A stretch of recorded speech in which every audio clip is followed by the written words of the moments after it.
बिहार में नीतीश सरकार में मंत्रियों के बीच विभागों का बंटवारा हो गया है। चुनाव में जेडीयू की सीटें भले ही बढ़ गई हों, लेकिन नीतीश कुमार इस बार कमजोर पड़ते दिखाई दे रही हैं। 20 साल से जिस विभाग को लेकर नीतीश कुमार हमेशा सहयोगियों के सामने अड़ जाते थे, इस बार बीजेपी के पाले में वो विभाग चला गया है। तो किसके हिस्से आया कौन सा मंत्रालय, जानने के लिए देखिए रिपोर्ट। नीतीश कुमार 2005 में बिहार के सीएम बने और उन्होंने गृह मंत्रालय भी अपने ही पास रखा।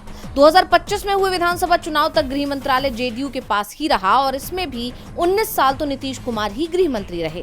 बीजेपी ने कई बार नीतीश से गृह मंत्रालय मांगा, लेकिन हर बार उन्होंने बीजेपी हाईकमान को ये मंत्रालय देने से इनकार कर दिया।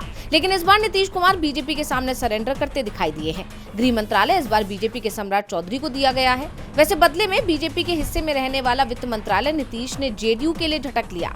जेडीयू के विजेंद्र यादव को वित्त विभाग मिला। इसके अलावा उन्हें वाणिज्य और ऊर्जा मंत्रालय भी दिया गया है। बीजेपी के नितिन नवीन को पीडब्ल्यूडी के साथ शहरी विकास और आवास मंत्रालय दिया गया है। बीजेपी के प्रदेश अध्यक्ष दिलीप जायसवाल को उद्योग मंत्री, विजय सिन्हा को भूमि और राजस्व के साथ खनन और भूतत्व मंत्रालय दिया गया है। जेडीयू के श्रवण कुमार को ग्रामीण विकास कार्य और परिवहन मंत्री बनाया गया है। यानी एक बात तो साफ हो गई है कि मंत्रालयों के बंटवारे में बीजेपी का दबदबा दिखाई दिया।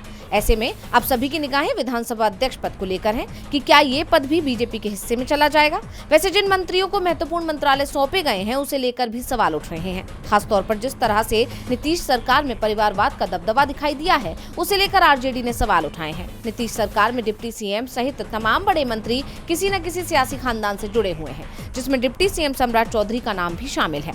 ऐसे में विपक्ष ने नीतीश सरकार को घेर लिया है, जो विपक्ष पर परिवारवाद का आरोप लगाते रहे हैं। डीवी लाइव की रिपोर्ट।